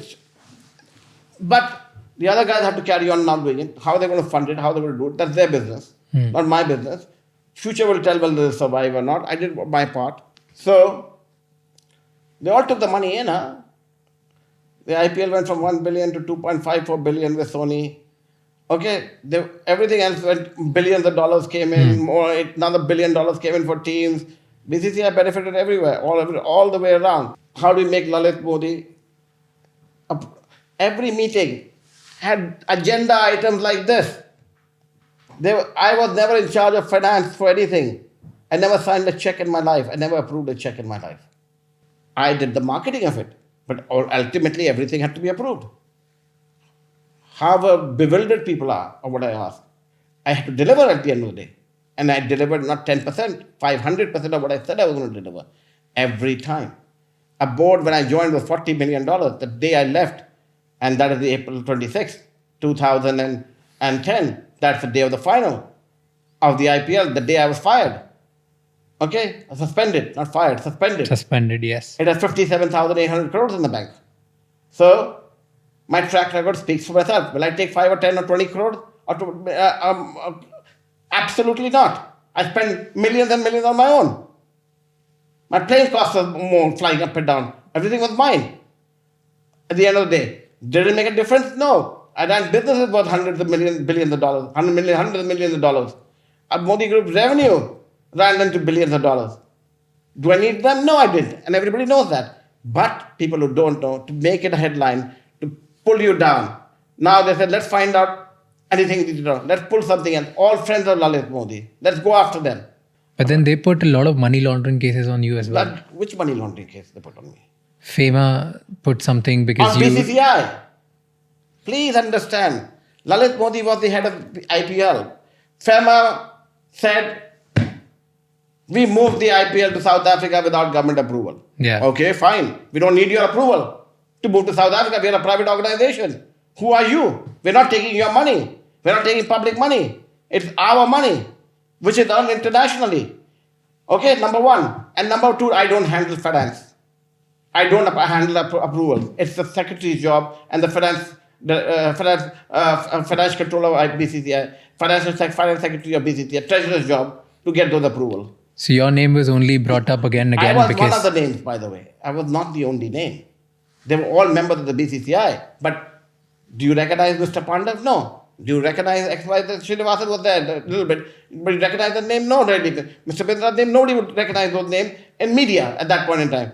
Whose name was there? Lalit Modi. So who's blasted as Lalit Modi? FEMA case against BCCI, Lalit Modi. It's Lalit Modi moving to South Africa, spending $100 million on marketing. Yes, we spent $100 million. But did we take it out of public money? No. We raised the money ourselves by selling our rights. It was done directly through proper channels under the bilateral trade agreement between South Africa and BCCI, Cricket South Africa and BCCI, which has been going on for years, where BCCI cannot spend any money, of course under FEMA rules, unless you take RBI approval. So what happened to these 22 charges? Half of them got dropped. They never allowed me to come to even defend myself. I said, if you want me to... The day I was to defend myself, they closed the report because I was driving to the St. James Court, to the video conferencing room to give my report. They were afraid that first they thought I would never come to this report. While all the charges are being fought by my lawyers and everybody else directly, and all the other defendants, there were lots of defendants they put in, all the other companies that they went in, and all of them have won, by the way. Every one of them has won. Okay? They came to me, and to my turn, I was the last defendant. I was on the way, 10 o'clock was the start, it was 9:45, I get an email saying, report is closed, you're no longer required, and we have charged you and banned you for life. Okay, good, banned me for life. You were going to do it anyway, should have waited for 1 hour more, no? Like foolish, now you give me a time to say that you banned me. Fine, you banned me. How's that going to help anything else? I'm going to still go after you all. Because then I went to expose where they're making all their money. The money is not being made by the BCCI, it's being made by the association. You have to understand what BCCI politics is. I broke into it. With the Rungta grants going in. Yeah. I wasn't concerned. I built the stadiums. I was in infrastructure. I brought Greg Chappell into Rajasthan. Rajasthan went on to win the Ranji Trophy under me. We never won a thing in our lives because we had great coaching. We had great academies, built up the world's best academy out there. We got the world's best coaches in there. I never handled finance. I spent the money, which I earned for them. I never took a salary. I never took a payday. Okay? It was done. Everybody else did. You think one politician ruined your BCCI stint? One political party all got together. It got exasperated, which you didn't go into, which was the bone of contention, was IPL moving to South Africa. That put me head against. What happened? Tell me about it. IPL season 2 is coming up. We get a call to saying this center is not available because elections are going to happen. And which are the centers calling me? This is where the crux of the problem is. Then you will understand why the whole thing is of year 3. This will tell us why people are calling you fugitive. Absolutely. Why people are putting so many charges against you. Yes, And money absolutely. laundering and betting and everything. Everything. But in short, like before we actually wrap this and then go to tier 2, you can come to India. I can go tomorrow morning to India. But- Now I choose not to go. First, it was my wife was not well. That would So say, legally, you're not a fugitive. Legally there are legally, no I'm not charges on you. Not a single one in any court. And if there is, please produce it in the front of the program right away. And please come back to me. If you find it even after you go back, before you air this program, you put a charge sheet in any court of law against me for a reason of law that I have lost. But how many charge sheets are against you? There's no charge sheet. There's an FIR filed by Mr. N. Srinivasan. That's it. FIR. And that FIR report is closed. But they refuse to make it public to date. And we are asking them to make it public and to close the FIR because they don't have guts to do it because the report's in my favor. And by the way, they don't know how, but we have a copy of it, of the noting. And that is why they're not able to change the noting on the file. And I put it on my Twitter feed, the noting file of the police commissioner, saying nothing now has been done. Does it bother you It does, it that used they to call you bother me. fugitive? They can call me and what they want. I know what I am. My friends know who I am. The simple issue was we had never thought about leaving India to go to South Africa. Elections were coming in. So there were Congress ruled states and there were BJP ruled states. Our matches happened in both states, all the states, in fact, non-Congress states, even in Calcutta, West Bengal, in Didi state, everywhere. So there were ruling party states and non-ruling party states. Congress decided that IPL is bigger than anything and it will hurt the election because people will not come to our rallies. So we should not allow Congress, BCCI matches to take place in that state, city or state. Okay. So one by one they started to refuse security arrangement. We didn't need the approval or anything else. We needed the approval not to hold matches, but to get security. Security was denied. So you deny me security in a Congress state, I will move it to a non-Congress state. So I moved it to Ahmedabad. Ahmedabad would give approval. I would move it to Rajasthan. Rajasthan would give approval. Move it to Calcutta give approval. Non-Congress alliance states would give approval. All the BJP states started to give approval. Okay. So you have the local police, but you also require border security force, such large matches.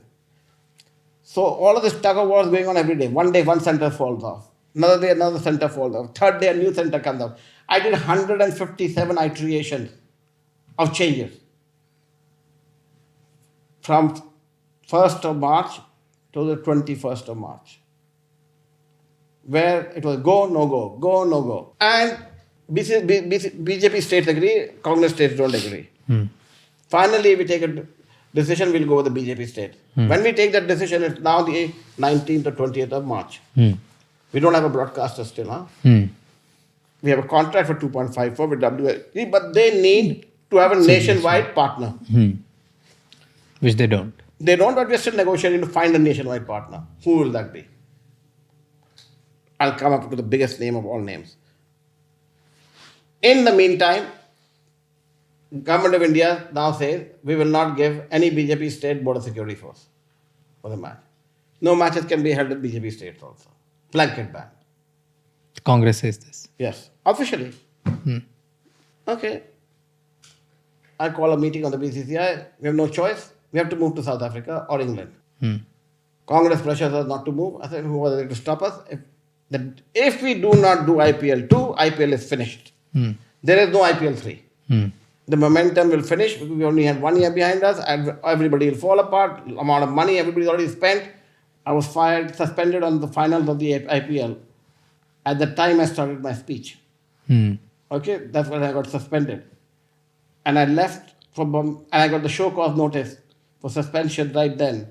And I started to reply to it, which I did the reply over the next till the 10th of May.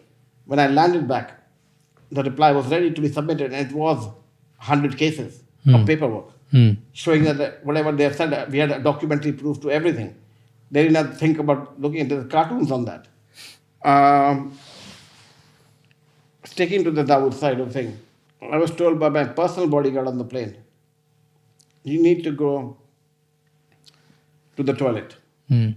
in the back entrance of the airport where the VIP planes land. I said, why? He said, no, you need to go, sir.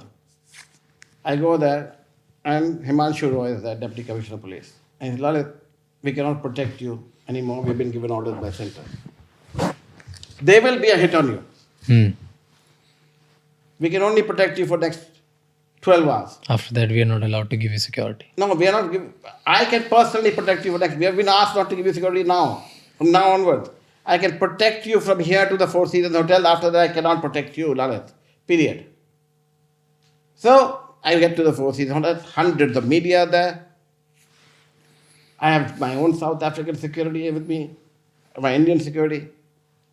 I need to leave the country that night. It was decided. It was discussed with the powers that be, except the Congress people. Everybody else was on the loop. We had to pull the strings to get me out without being stamped out. So I did leave for the airport. My motorcade was followed by the media. So my motorcade left in one direction with somebody dressed as me from the garage of the Four Seasons Hotel in Bombay and went towards the Taj. And a friend of mine came and picked me up without naming him, because he's still in India. And a political friend of ours picked me up, who happened to be a minister at that point in time in the central government, was part of the alliance. Put me in the back of the Range Rover. And I went through the airport. Okay? I had VIP credentials of also being an honorary consul general of a country. So I could go through the immigration without going through the police check, as if I'm not a passenger, which is what I did. And I was allowed to board an aircraft where I wouldn't name the name of aircraft because, again, don't want to get other than trouble. By making the chairman of the company overseas, allowing me to get into the aircraft. There were no cases against me by that time. There was not a single show cause against, only a BCCI show cause. There was not a single case against me. I was not a fugitive. But there was a threat to my life. And I went on the plane and I left India. And 2 days later, I was stamped out of India. That became a separate inquiry later on. How did that happen? But that's their business, not mine. But that is how I left India. So then it became tutu meme. But why do people who leave India, they come to London? It's the safest country in the world. Because no political influence is allowed on the legal system. To me, as I sit back here, year 17 of IPL, and I reflect back in every year of the IPL, and they've done a remarkable job, by the way. Under Mr. Jaisha, they've done a remarkable job. He has really, because he had the political will and the political stand behind him. Apart from that, as an administrator, he has made a IPL in a firm position when no one can even touch it today. And I always said IPL is nobody is only going to grow and grow as recession-proof. But today it's truly a remarkable organization, and they've done a great job with it. They don't take my name, still in the field, and they're not allowed to. Why? Because I was banned or suspended or whatever they call it for life, and they don't want anybody to have anything to do with Lalit Modi. Do you want to fight your suspension? No. Why? Interest. What for? Why not? Why? Because you built something. Listen, it's difficult to fight a closed body club. I had a long fight. I fought for 14 years. I've won everything. My wife passed away. She went through enough time. I decided to give up cricket and hang my boots forever, and I did. Nobody can take away what I did from me or can ever take that away, even if somebody doesn't want to acknowledge it. I have one last question because I've been noting down all the things that we've discussed till now. Okay. And so if you start from your point when your TV venture start, ESPN deal, okay, it got shut down because of financial irregularity, right? It got shut down because of underreported revenues, because you had some mess up with Murdoch. No, I did not shut down. The ESPN thing. They bought me out. So something financial happened. No financial. We were making too much money. And Murdoch was losing money. Again, wrong. So you didn't like. There was no financial irregularity. Mr. Murdoch merged with Disney on an Asia-wide basis. My So agreement all was these, so all these things that Disney that bought me out at claim. $300 million valuation. So it was not because of underreported revenues. They were management. I wasn't in management. I started with, I never ran day-to-day operation. Because everywhere in every venture, there is some level of financial mismanagement. There is not or- one. You're the first one who pointed it out today.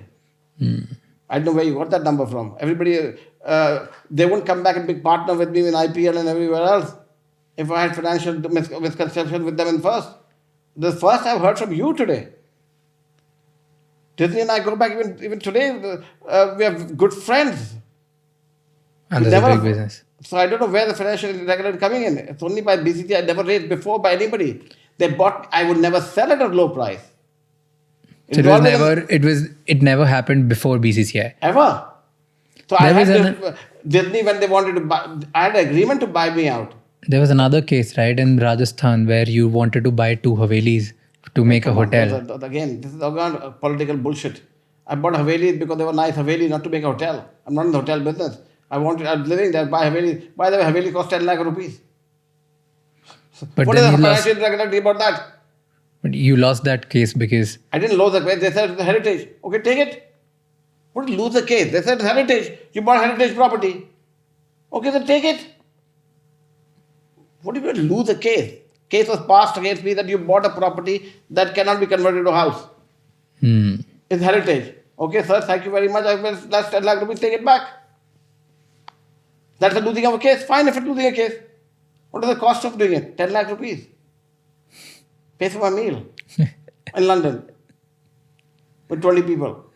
fair, So things are blown up out of proportion for no reason. for no reason. Haveli case. So what's your closing message? What is put in the media is firki laga di. Masala add करके. Firki laga di. That is only that thing sells. But I asked Vineet Jain, why do you publish bullshit? He's a very dear friend of mine. You party with me every night. You're in my house every night. Simple I used to say, लौंडिया बाजी करता है ना मेरे साथ करता है ना तो फिर क्यों मेरे बारे में लिखता है कि ये लौंडिया मेरे पास बैठी थी अरे तू अपने आप कर रहा था बैठने बाजी इसे ललित अरे तूने फोटो निकाला मैं भी निकाल सकता हूँ तेरा फोटो तुझे निकालना है तो मेरे पास नहीं है कि सारे कैमरे की फोटोज हाँ nothing to say you sell papers you sell media you can ask him this question सीधा उसको मैंने मुंह पे बोला I am saying it again खाता मेरे घर पे है छुरी मेरे को मारता है पीछे से क्योंकि पैसा उसको बनाना है I filed a libel suit against him for 100 crores in those days. It's still pending in court. If I had done something, file a case against me, no. At least file. I filed against every media 100 crores rupees each for libel, but it doesn't come up because there's no libel law. So what's your closing message for the people who think that you're a fugitive? Or people... No, a lot of people don't even know your real story. After this podcast, they'll get to know. But they just true. think that you have done something wrong because of the narrative of all the media houses that That is you've just true. pointed out. Narrative is controlled by media, as you know it very clearly. And after a point, I get tired of clearing your name. People tell me we'll clean your web. I think, what for? There are lots of agencies who say we'll clean your web. What for? What is it? It is. It is who I am. I am. Nothing can change that. India, as such, has a crab mentality, you know it. Anybody who does well, they have a tendency to pull you down. It's by nature. American society pulls you up. They look up to people who do well. Some other societies look up to people. But in our society, it was not to do with me, to do with anybody. वो अच्छा कर रहा है उसको कैसे नीचे घुसे हैं. We have this crab mentality. So I appreciate you doing this, what you did today, and I appreciate giving the time. But when it has to clear. I'm not going to go out there and keep shouting from the rooftop, clear my name. My work speaks for itself. If I'm corrupt, why do you watch what I created? So, watch something else.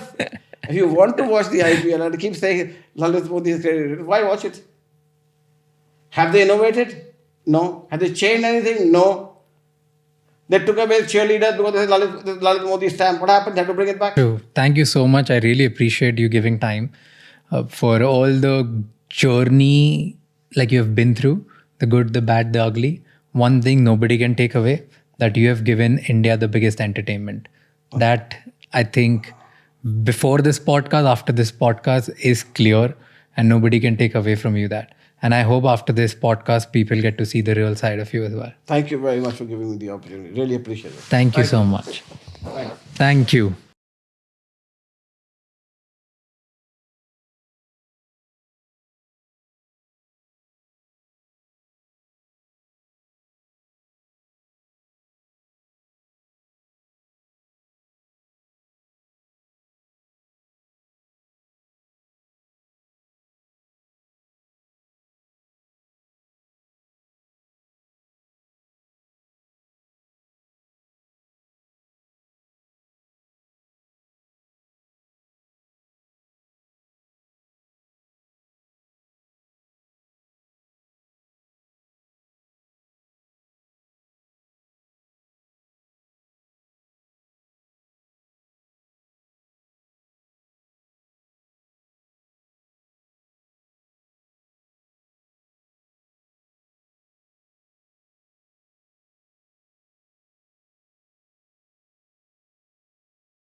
Thank you so much for watching this podcast till the end.